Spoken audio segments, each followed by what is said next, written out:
विष्णु की संतान माला बन रहे हैं। विष्णु की माला होती है ना,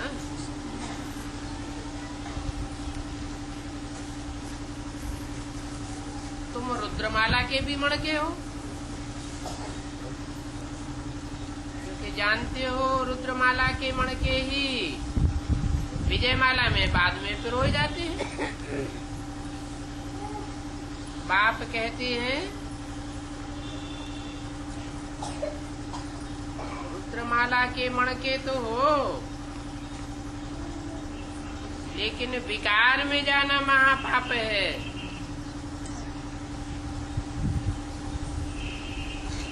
इसके कारण भारत में क्या दशा हो गई है।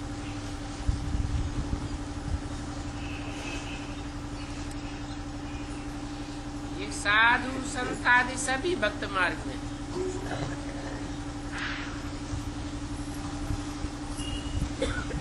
सब भक्ति मार्ग की है। ज्ञान मार्ग का एक भी साधु संत नहीं है। ज्ञान तो एक बाप कोई है।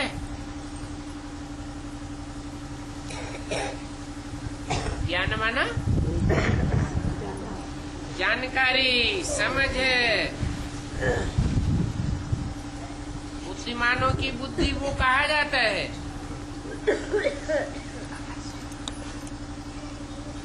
और वो लोग गुरु लोग तो भक्ति के हैं।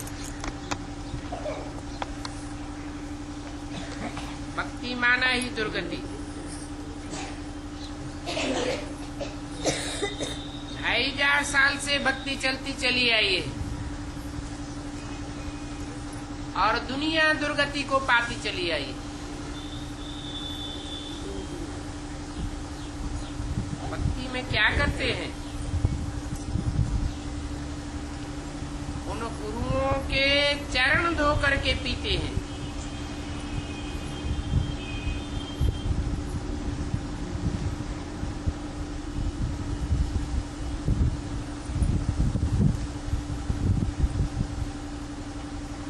रीति रस्म कहाँ से पड़ती है?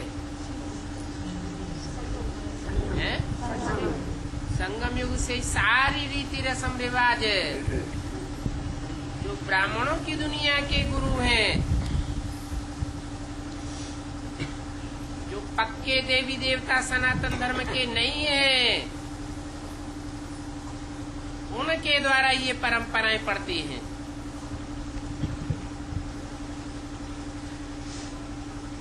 चरण बुद्धि रूपी कहे जाते हैं।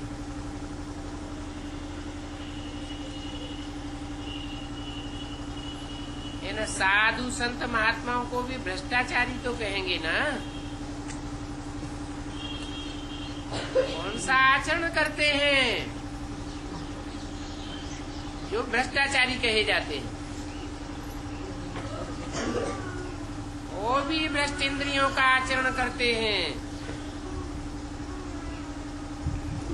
पैदाइश ही कोष से होती है।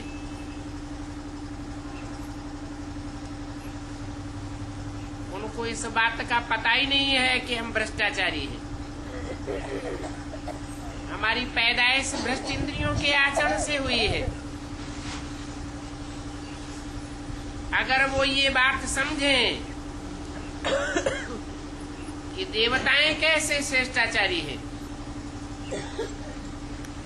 श्रेष्ठ इंद्रियों का आचरण करके संतान पैदा करते हैं, और हम भ्रष्ट इंद्रियों से पैदाइश होती है और भ्रष्ट इंद्रियों से आचरण करने के कारण भ्रष्टाचारी है। अगर ये बात समझ जाए तो रिवॉल्यूशन हो जाए, क्रांति हो जाए। अभी तो इन गुरुओं की बड़ी राजाई है।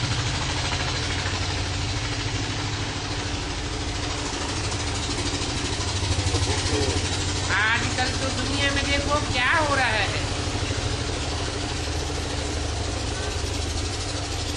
कोई किसी की मानता ही नहीं है। प्रजा के ऊपर प्रजा का राज्य है। राजा कोई है नहीं। वो क्रिश्चियन लोग पोप की भी नहीं मानते। पोप क्रिश्चियंस का बड़े से बड़ा गुरु होता है।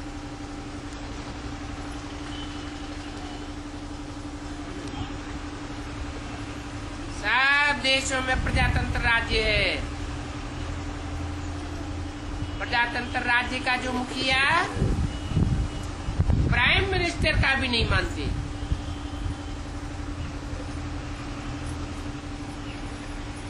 बिल्कुल पत्थर बुद्धि है।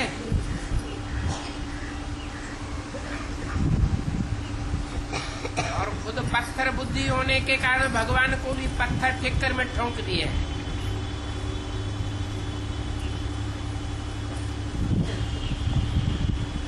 समझते हैं भगवान ऐसे पत्थर बुद्धियों में भी आता होगा। थोड़ी सी माया की ठोकर लगे, ऐसे ठिक्कर बुद्धि जो ज्ञान में से धक से टूट पड़ते, ऐसे ठुक्कर बुद्धियों में भी परमात्मा पाप आता है। अरे इतना ऊंचते ऊंच बाप है तो ऊंचते ऊंच निश्चय बुद्धि में प्रवेश करेगा या घड़ी घड़ी जिनको अनिश्चय बुद्धि होता रहता है, अविश्वास पैदा होता रहता है, उनमें प्रवेश करेगा?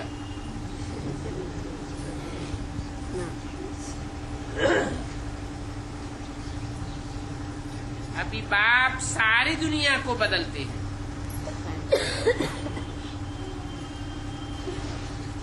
पत्थर बुद्धियों को पारस बनाते हैं।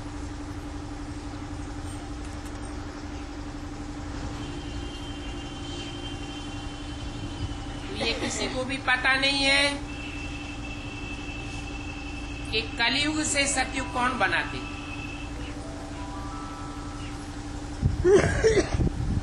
अगर जानते होते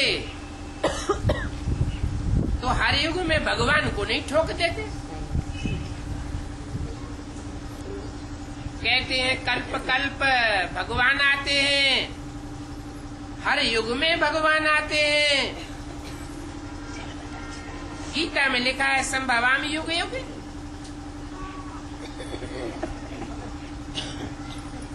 तो 4 युगों में 4 अवतार होने चाहिए। अरे 24 अवतार कहां से ठोक दिए?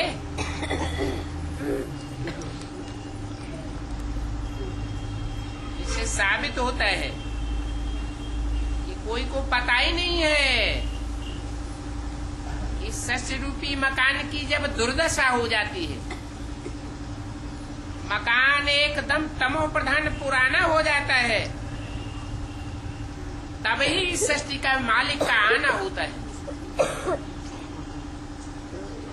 और ये सृष्टि तमो प्रधान बनती ही कलयुग में। ऐसे तो शास्त्रों में भी लिखा हुआ है कि सतयुग 16 कला संपूर्ण होता है, त्रेता 14 कला संपूर्ण होता है, द्वापर में 8 कलाएं रह जाती हैं और कलयुग कलाहीन होता है। परंतु पत्थर बुद्धि होने के कारण समझते नहीं है कि भगवान को किस युग में आकर के परिवर्तन करना होता है।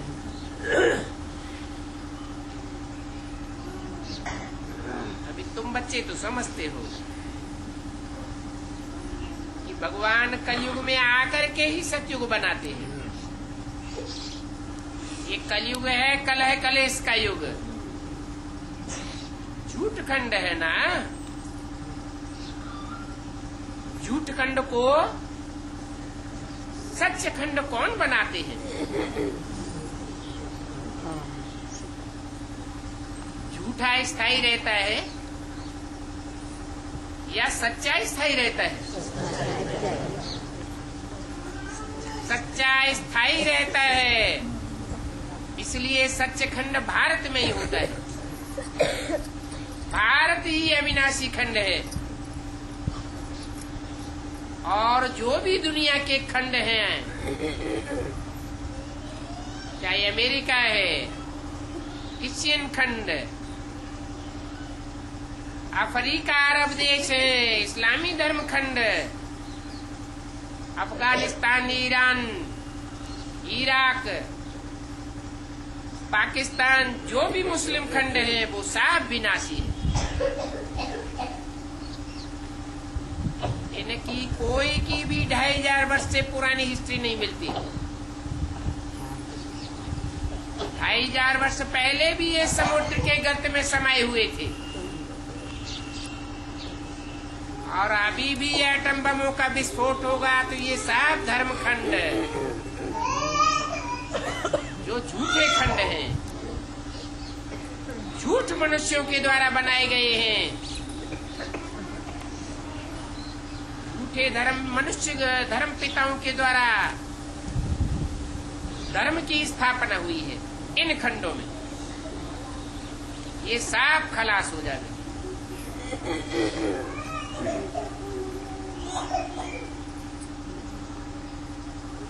मनुष्यों ने गीता में लिख भी दिया है,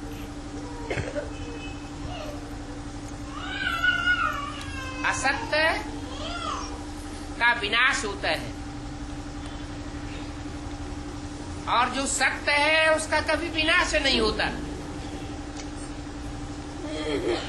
धड़ाके से बोलते हैं, ना सते विसृजते भावो, परंतु उसका अर्थ क्या है वो नहीं समझते। ये भारत खंड ही सच्च खंड था,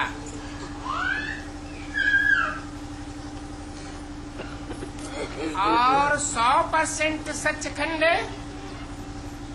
तो भारत खंड 100% झूठ खंड बनते ही भगवान बाप इसको परिवर्तन करने के लिए आ जाते हैं।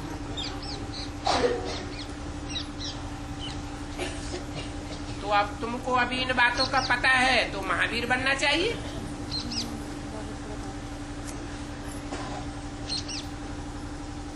क्योंकि तुम पक्के भारतवासी हो।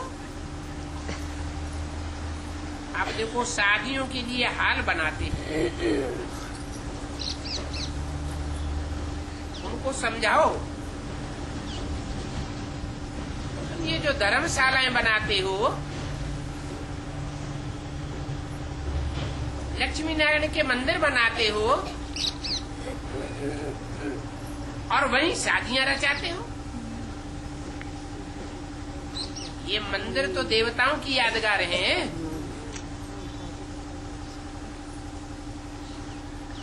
इन देवताओं की जो पूजा होती है, पूजा पवित्र की जाती है। जो आजकल के अपवित्र नेताएं हैं उनकी भी मूर्तियां बनती हैं, परंतु उनकी पूजा नहीं होती है। क्यों नहीं होती है? मूर्तियां तो वही पत्थर की है, परंतु देवात्माओं की मूर्तियों की पूजा क्यों होती है? क्योंकि उनमें पवित्रता थी। और ये पवित्रता उनमें कहां से आई? बाप की याद से उनमें पवित्रता आई। बाप है एवर प्योर, एवर प्योर की याद से वो देवात्माएं पवित्र बनी, तब उनकी पूजा होती है। और पवित्र बन करके मन बुद्धि से दुनिया में पवित्र वाइब्रेशन फैलाए। पवित्र वातावरण से, पवित्र वाइब्रेशन से दुनिया के 5 जड़ तत्व, पृथ्वी, जल, वायु, अग्नि, आकाश, जिनसे ये शरीर बनता है, वो पवित्र बन गए। उनकी दृष्टि पवित्र बनी। एवर प्योर को याद करने से उनकी दृष्टि पवित्र बनी।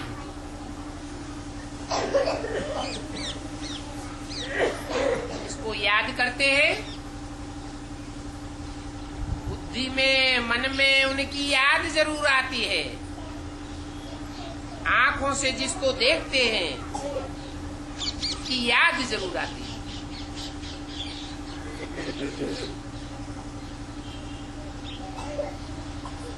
आंखों के देखने से भी आत्मा का संबंध जुड़ता है। ऐसे ही और इंद्रियां भी हैं, जिन इंद्रियों से संसर्ग में, संपर्क में, संबंध में आने से वो एवर प्योरिटी की छाप लग जाती है। तो समझाओ, कहाँ वो पवित्र देवताओं के मंदिर और कहाँ तुम वहां जाकर के शादियां रचाते हो अपवित्र बनाने के लिए।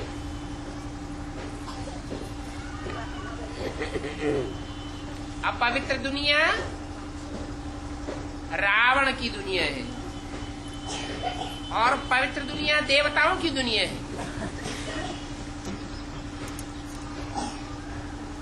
देवताओं को मनुष्य से देवता बनाने वाला वो परमपिता परमात्मा एवर प्योर है।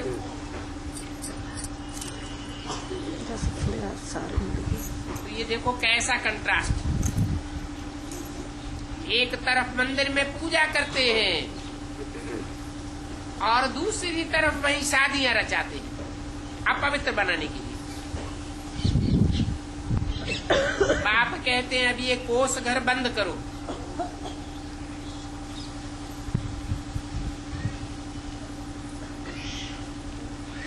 जो बाबा कहते हैं इन विकारों पर जीत पहनो तो जगत जीत बनेगी।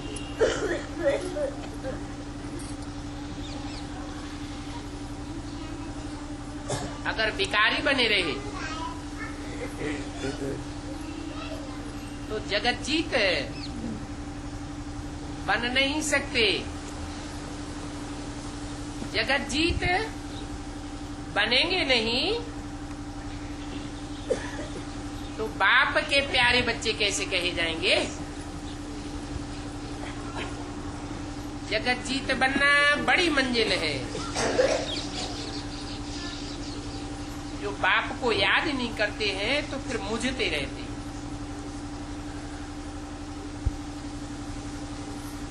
बाबा को भूल जाते हैं। अरे ऐसे बाबा को थोड़ा ही भूलना चाहिए। बालगृहस्थ व्यवहार में रहो, परंतु 8 घंटा ईश्वरीय सेवा में रहो। 8 घंटा शरीर को आराम दो, शरीर की परवरिश करो और 8 घंटा जो दुनियावी धंधे हैं बाल बच्चों की परवरिश के लिए उसमें लगाओ। ये भी नहीं कहते हैं कि लौकिक तो दुनियादारी धंधा धोरी छोड़ दो और गृहस्थ व्यवहार को छोड़ दो।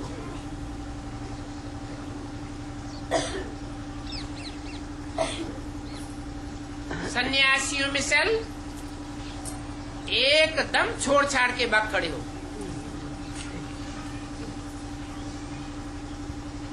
बाप तो कहते हैं धीरे धीरे कदम बढ़ाओ।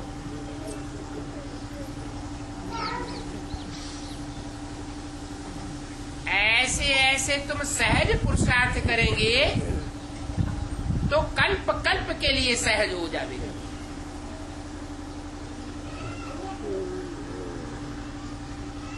नहीं तो तुम बिख के लिए मार खाते रहेंगे।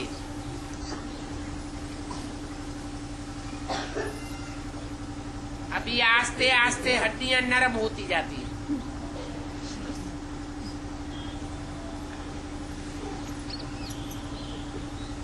तुम शिव शक्तियों की महिमा बढ़ती जाएगी। तुम्हारी सेना है ना,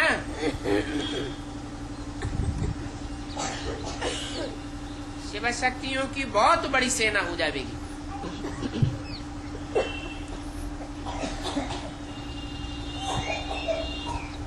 फिर वो माया की सेना, माया रावण की सेना हार खा जाएगी।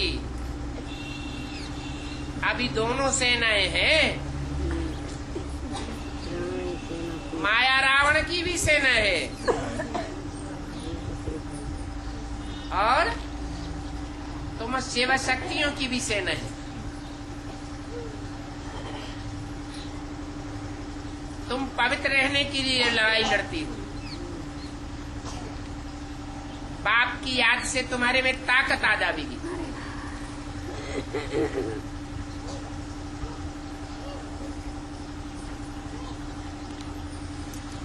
इसलिए ताकत आ जाएगी।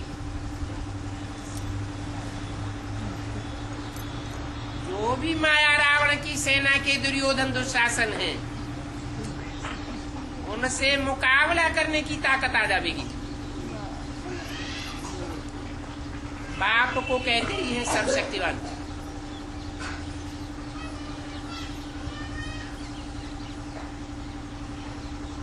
माया भी सर्वशक्तिवान है,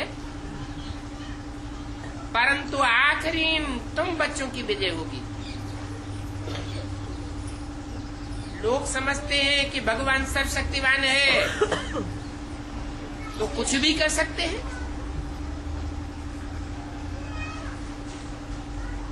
मरी मक्खी को जिंदा कर सकते हैं। और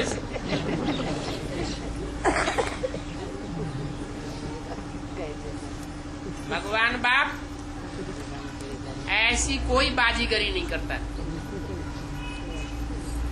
प्रकृति के नियम के बरखिलाफ कोई कदम नहीं उठाता। बाप तो कहते हैं मैं तुमको रास्ता बताने आता हूं।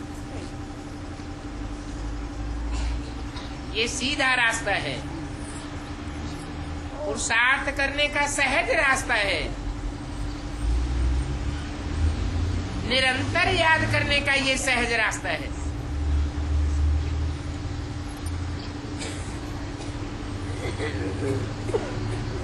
शॉर्टकट रास्ता बताता हूं। इतना शॉर्टकट है। वो गुरु लोगों ने जो रास्ते बताए 2500 साल से बताते चले आए, मंजिल पूरी नहीं हुई, भगवान कोई को नहीं मिला। और तुम चपटी में भगवान बाप को पहचान लेते हो। हजारों साल ऋषियों मुनियों ने तपस्या की, न भगवान बाप को जाना और न नरक की दुनिया स्वर्ग बनी।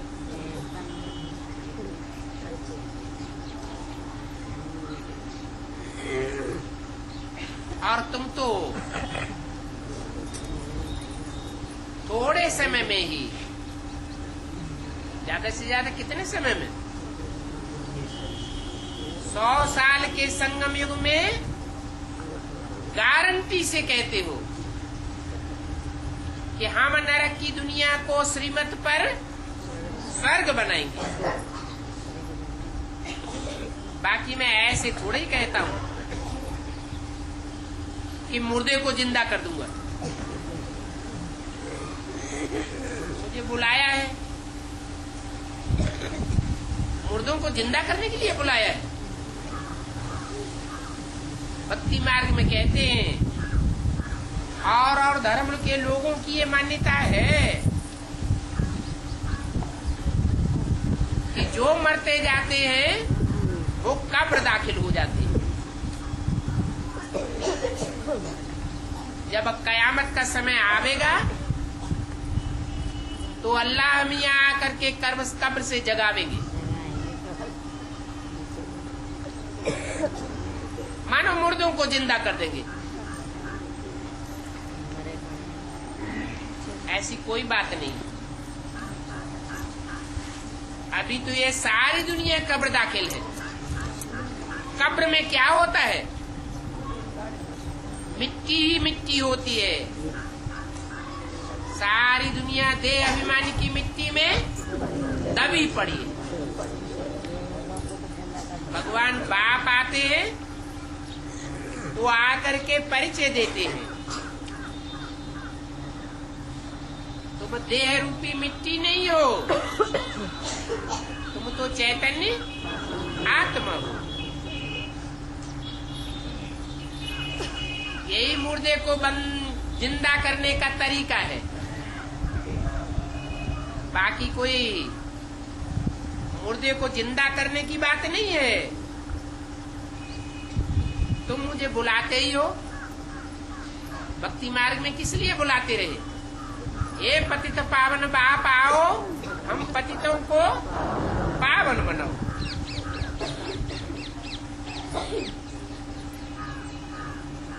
बाकी ऐसे भी नहीं कि आऊंगा तो रास्ता बताकर चला जाऊंगा और बाद में तुम पति से पावन बनते रहेंगे अपने आप। नहीं, ना अपने आप कोई पावन देवता से पतित बना है मनुष्य, और न कोई पति से पावन बन सकता है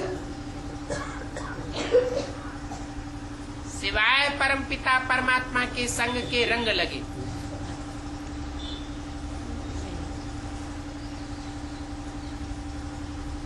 बाप आते हैं, पहले अपनी पहचान देते हैं, ज्ञान देते हैं। ज्ञान के आधार पर, पहचान के आधार पर तुम बाप को याद करते हो। जो जितना याद करते हैं उतना पवित्र बनते हैं।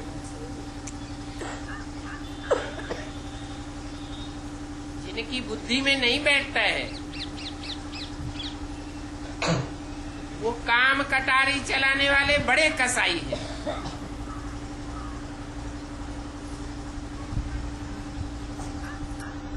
ये काम विकार बहुत दुख देने वाला है। इसलिए बाप कहते हैं इस मुख्य विकार को जीतो, और तुम तो कल्प कल्प जीतते हो।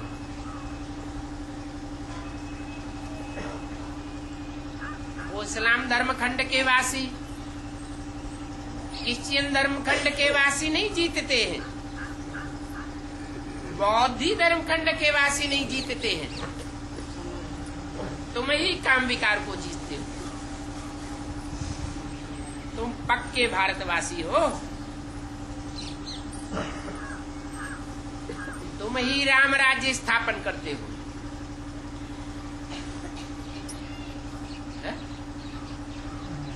तुम ही राम राज्य स्थापन करते हो। राम राम राज्य स्थापन नहीं करता है? अरे राम भी अपने को राम तब समझता है जब निराकार राम उसमें प्रवेश करता है। तुमको भी बाप का परिचय मिलता है। वेद के दो बाप हैं, आत्माओं का बाप और मनुष्य शरीरों का बाप। मनुष्य शरीरों के बाप में वो निराकार बाप मुकर्रर रूप से प्रवेश करते हैं तो तुमको पता चलता है।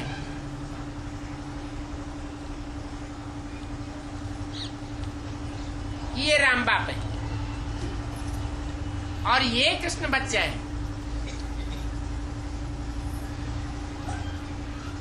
मनुष्य सृष्टि का आदि पत्ता कौन है और मनुष्य सृष्टि का बीज बाप कौन है, इसकी तुमको पहचान होती।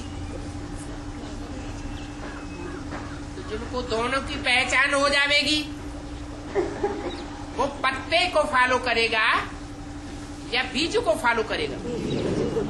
बीज को फॉलो करेगा। मनुष्य गुरुओं ने भी गीता में लिखा हुआ है, हम बीज प्रदप पिता, मैं मनुष्य शक्ति का बीज डालने वाला पिता हूँ। तो तुमको भी पिता की पहचान होती है। जो मनुष्य सृष्टि का पिता है वो भी अपनी पहचान धारण करता है, और उस एक को फॉलो करके तुम राम राज्य स्थापन करते हो। तो तुमको कितना नशा होना चाहिए इस बात का कि दुनिया राम बाप को नहीं पहचान पाती, और हम राम बाप को पहचान करके राम राज्य स्थापन करते हैं। नहीं तो भारत में स्वतंत्रता संग्राम चला, कितने वर्ष संग्राम करते रहे। गांधी जी को फॉलो किया, गांधी जी कहते थे राम राज्य लावेंगे, और ये राम राज्य के बदले क्या स्थापन हो गया? रावण राज्य स्थापन हो गया।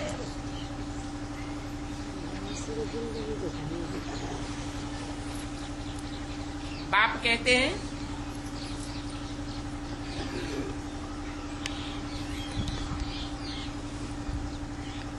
तुमको कितना नशा होना चाहिए। गाते भी हैं, संग तारे कुसंग बोरे, राम का संग तारे और रावण का संग बोरे। बोरे माना डुबोए देता है। रावण को अनेक सिर दिखाते हैं। एक को नहीं पहचाना तो अनेक गुरुओं के पीछे पड़ते हैं। एक एक रास्ता बताता है, दूसरा दूसरा रास्ता बताता है, तीसरा तीसरा रास्ता बताता है। टुंडे टुंडे मतिर भिन्ना हो जाती है।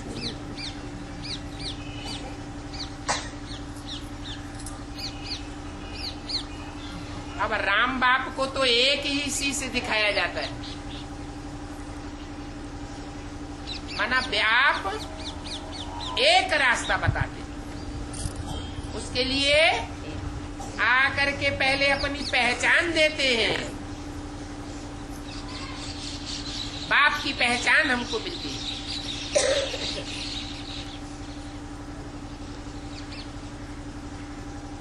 तो पता चलता है कि सत्य बाप एक ही है इस दुनिया में। जिसकी यादगार में भक्ति मार्ग में सत्यनारायण की कथा गाई जाती है। एक सत्यनारायण की कथा गाई जाती है, या 33 करोड़ देवताओं में से कोई देवता है जिसकी घर घर में कथा गाई जाती है? एक ही सत्यनारायण है। नारायण के साथ रहने वाली सत्य लक्ष्मी की भी कथा नहीं, वो भी झूठी साबित हो जाती है। नंबरवार पुरुषार्थ अनुसार सारी दुनिया झूठी साबित होती है।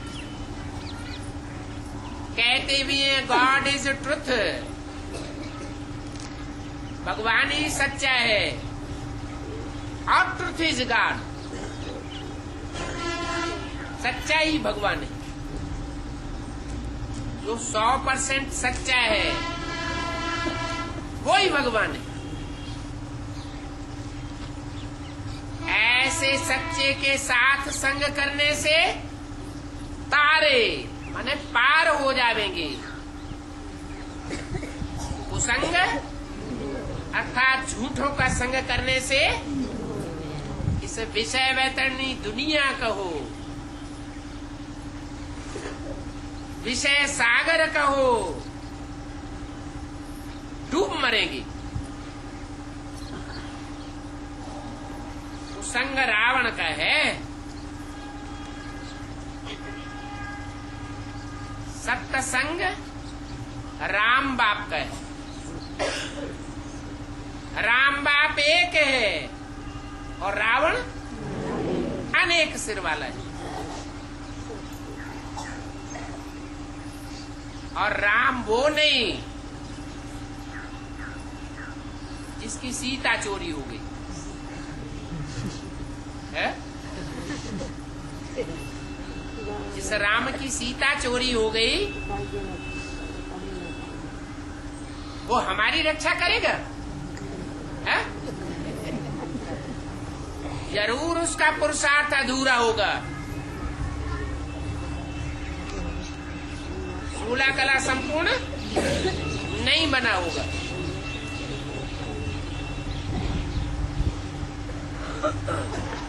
भगवान बाप आते हैं तो नर को नारायण 16 कला संपूर्ण बनाते हैं।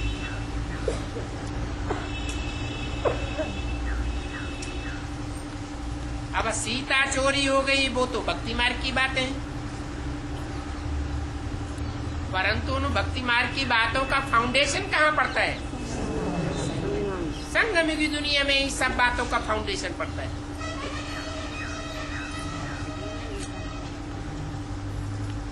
कहते हैं ज्ञान भक्ति फिर वैराग्य।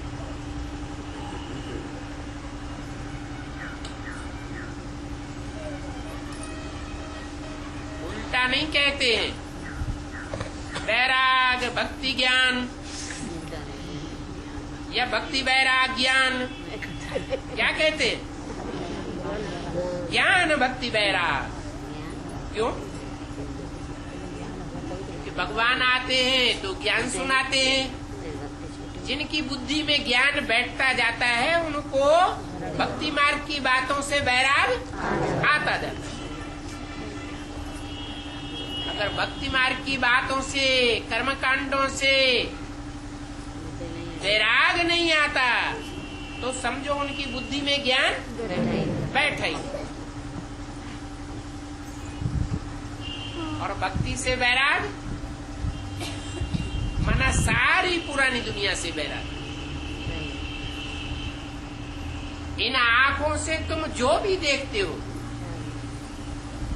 ये आंखें विनाशी हैं या अविनाशी? विनाशी आंखों से तुम जो भी देखते हो उन सब का विनाश होने वाला है। जब बुद्धि में ये बात बैठ जाती है कि 100 साल से पहले इस दुनिया के विनाश के सामान नहीं तैयार हुआ था, 70 साल पहले विनाश का सामान तैयार होने लगा। सबको पता चल गया कि दुनिया को ध्वंस करने वाला बारूद तैयार हो गया।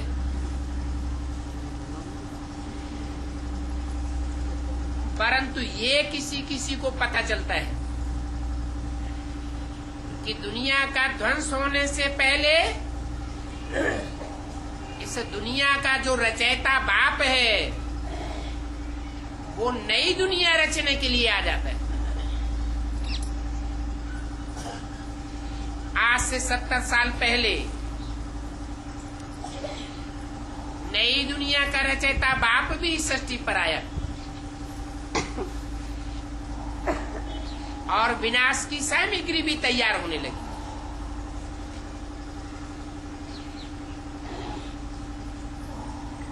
तो बुद्धि में बैठ जाना चाहिए। इन आंखों से जो भी हम देखते हैं माया का पाम्बेंड शो है। थोड़े समय का नजारा है। ये ऊंची ऊंची महलमाड़ियां अटारियां,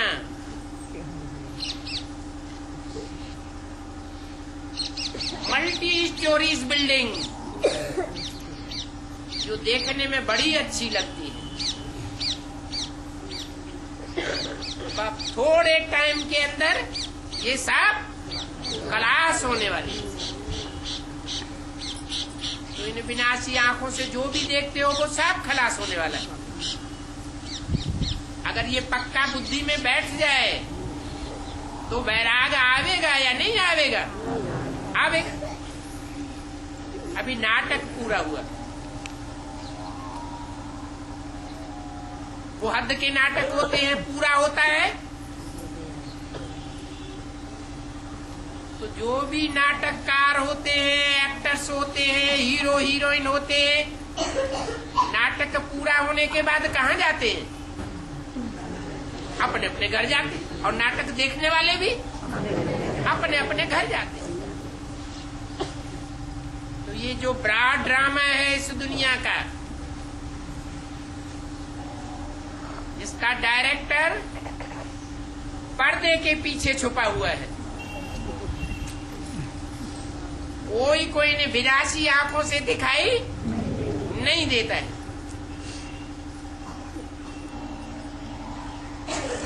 तो कोई आकर के बैठ जाए कि चलो भगवान बाप को देखे आए,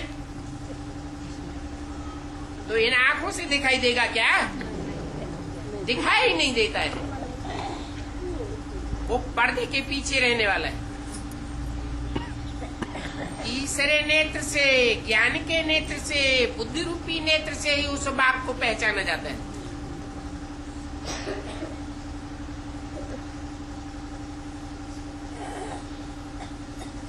वो डायरेक्टर अब इस सृष्टि पर आया हुआ है।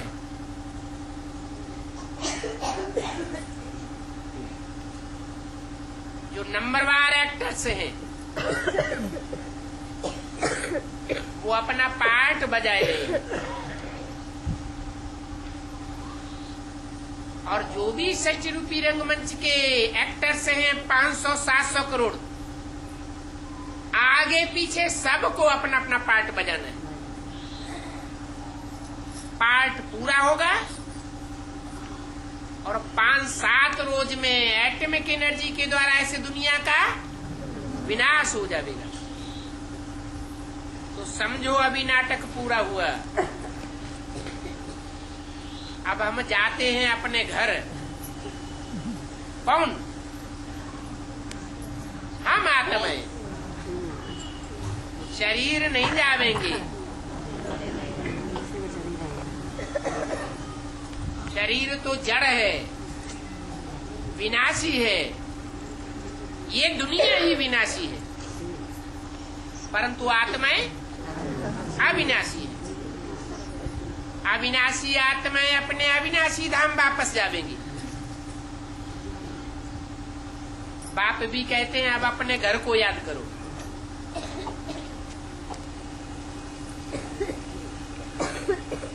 अभी ये पुराने कपड़े हो गए। कपड़े माना ये शरीर रूपी वस्त्र सब पुराने हो गए। मंदिरों में देवताओं के चित्र कितने सलोने बनाए जाते हैं। बड़ी बड़ी आंखें, कहते हैं कमल नयन, कमल मुख, कमल हस्त, कमल पाद। कमल फूल से उपमा देते। सब फूलों में बड़ा फूल होता है कमल का फूल। इतना शोभनीक भी होता है, किंग फ्लावर कहा जाता है।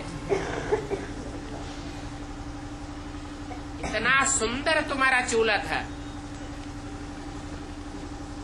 अभी देखो कैसा पुराना शरीर हो गया। कोई का पेट बड़ा, कोई की आंखें अंदर घुसी हुई।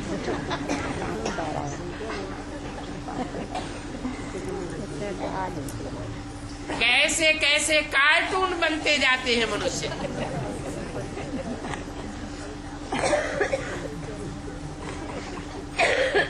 बच्चों को अंदर में आना चाहिए। हम ब्रह्मा कुमार कुमारियां अब अपने लिए स्वर्ग की स्थापना कर रही हैं। काय की स्थापना कर रहे? स्वर्ग की स्थापना कर रहे हैं। स्वर्ग का नाम लेने से ही मुंह में पानी आ जाना चाहिए। परंतु स्वर्ग कैसे बनता है? ये दुनिया नरक है या स्वर्ग है? नरक है। नरक की दुनिया में सब नारकीय कीड़े पतित ही होंगे या कोई पावन होगा? सब पतित है।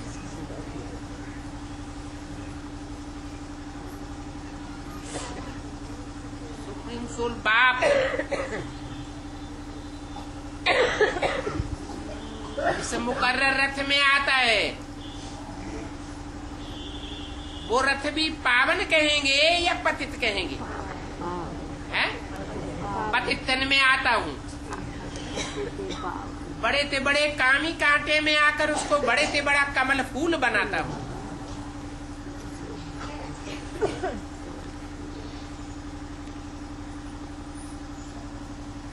तो नरक की दुनिया में सब पतित है।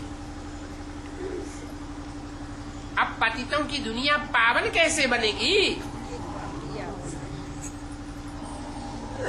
नाम तो रख दिया स्वर्ग,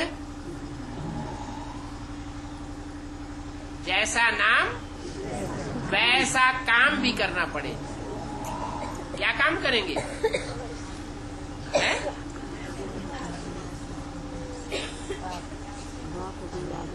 काम करेंगे स्व माने आत्मा और गा माने गया। कौन सी स्थिति में गया? आत्मिक स्थिति में गया तो स्वर्ग में गया। देवान को छोड़ना है और आत्माभिमानी होकर रहना है। तो हम अपने लिए कर रहे हैं, कोई दूसरे के लिए नहीं कर रहे हैं। जितना आत्मिक स्थिति में रहेंगे जन्म जन्मांतर सुखी रहेंगे। जितना यहाँ बाप के आने पर संगम युग में दूसरों को देवान दिखाएंगे ज्ञान लेने के बाद, उतना अपने लिए दुख की दुनिया रचेंगे या सुख की दुनिया बनेगी? दुख की दुनिया बनती जाएगी। अभी भगवान बाप आकर के रास्ता बताते हैं, कैसे आत्मा सुख की दुनिया में जाती है और कैसे दुख की दुनिया में जाती है।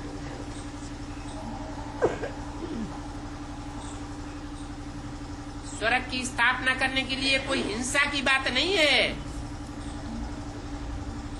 क्या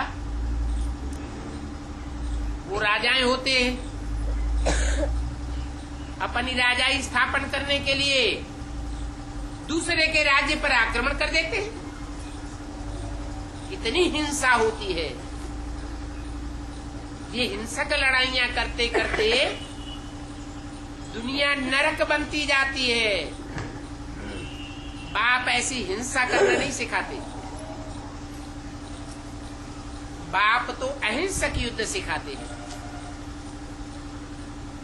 अरे कोई ऋषि मुनि सन्यासी विद्वान पंडित आचार्य कभी हिंसा करने की बात कहते हैं क्या? कोई नहीं कहते। तो जो भगवान है वो हिंसा करना कैसे सिखावेगा? परंतु रामायण में देखो, महाभारत में देखो, गीता में देखो, हिंसा की बातें ही लिख दी।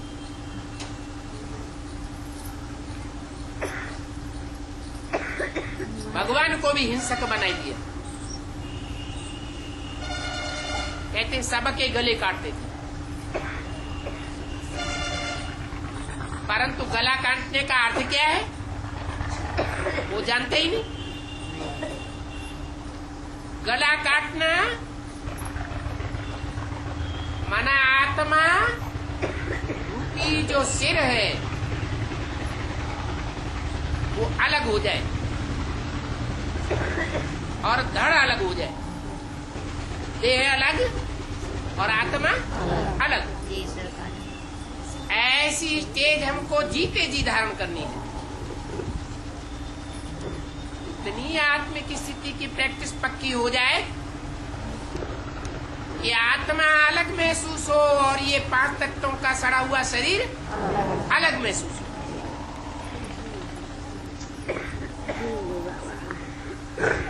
तो अहिंसक युद्ध सिखाते हैं। देवताओं को कहा ही जाता है अहिंसा परमो धर्म। सर्वगुण संपन्न 16 कला संपूर्ण अहिंसक। उनके जीवन में हिंसा की कोई बात ही नहीं होती। इस दुनिया में तो देखो अबलाओं पर कितने अत्याचार होते हैं।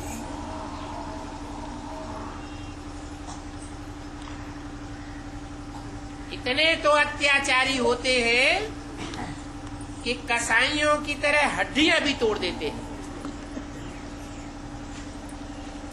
बाप समझाते हैं ये गोश्त खाना बंद करो, पावन बनने बगैर कब वापस नहीं जा सके। और ये भी पक्का है कि बाप आए हैं तो और धर्म पिताओं की तरह,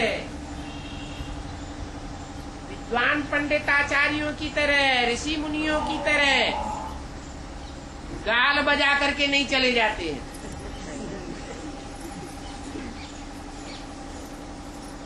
पक्का कर लो कि हेवन बना करके ही जावेंगे। तो अभी पूरी पढ़ाई पढ़नी है। इस पढ़ाई का फल नई दुनिया में मिलना है। पहले तुम भी भक्त थे,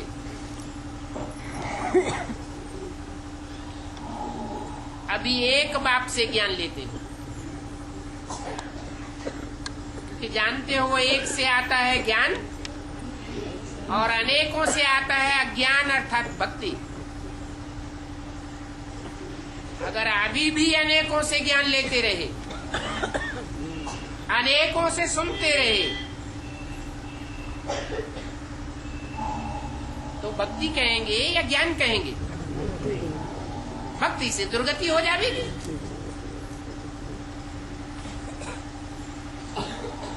ये तो सत्यनारायण की कथा है। जो सत्यनारायण के अंतिम जन्म में बाप आकर सत्यनारायण की कथा सुनाते हैं।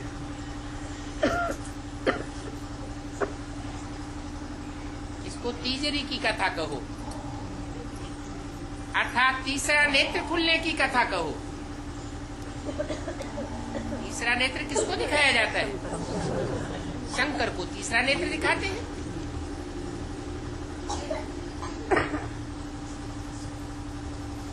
बाबा अभी तुम बच्चों को नंबरवार ज्ञान का तीसरा नेत्र दे रहे हैं। नंबरवार दे रहे हैं या कि बच्चे नंबरवार ज्ञान उठाए रहे हैं? नंबरवार उठाए रहे हैं।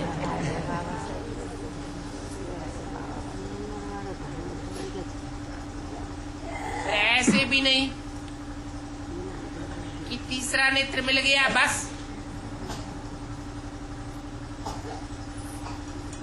तीसरा नेत्र मिलने से कुछ नहीं होगा। साथ साथ क्या करना है? तीसरा नेत्र लेने के साथ साथ पावन बनने का भी पुरुषार्थ करना है।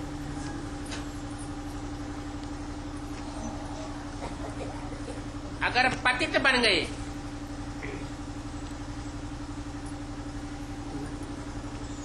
तो निशानी क्या दिखाई देगी?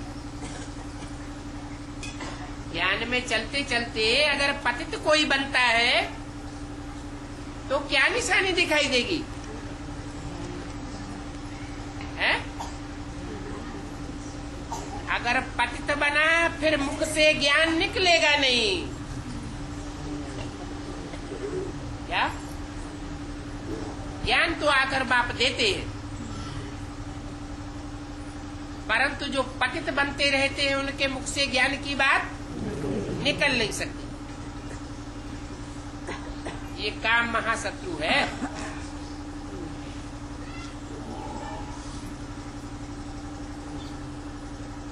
जो खुद देह अभिमानी में मरते रहते हैं, वो दूसरों को कैसे सिखावेंगे कि अपन को आत्मा समझो, देह न समझो, देह को न देखो। ये भी जानते हो कि तुम पवित्र ब्राह्मणों का झाड़ बढ़ता जाएगा। क्या?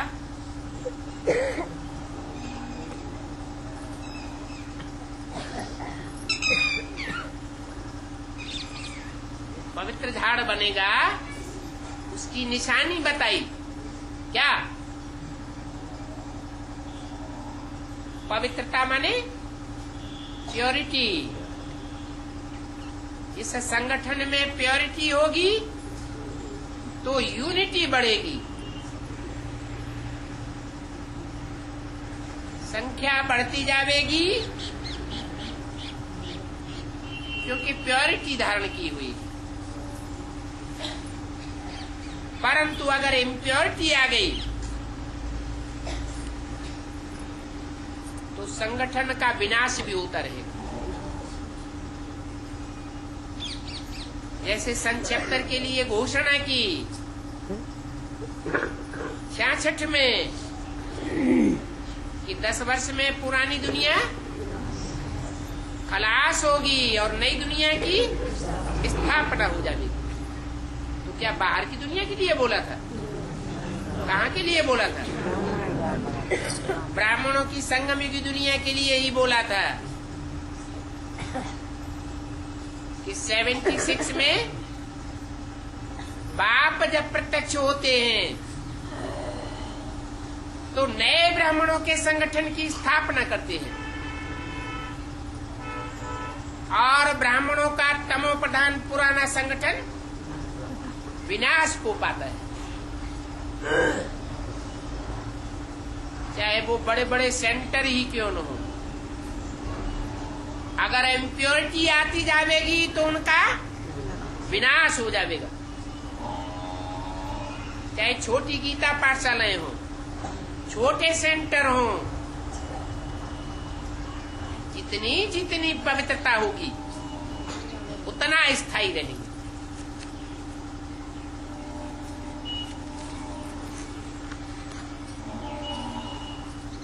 बाप कहते हैं काम महाशत्रु। तुम जानते हो कि अभी तुम फूलों का सैंपलिंग लगाए रहे हो।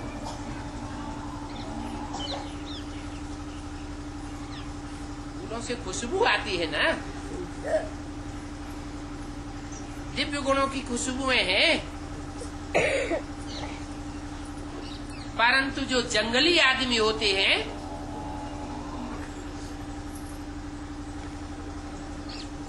वो फिर जंगल का सैंपलिंग लगाते हैं,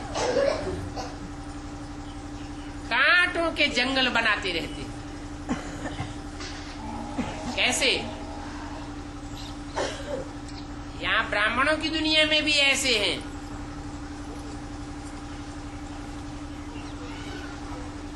जो मुख से ज्ञान तो सुनाते हैं परंतु आंखों से देह को देखते हैं।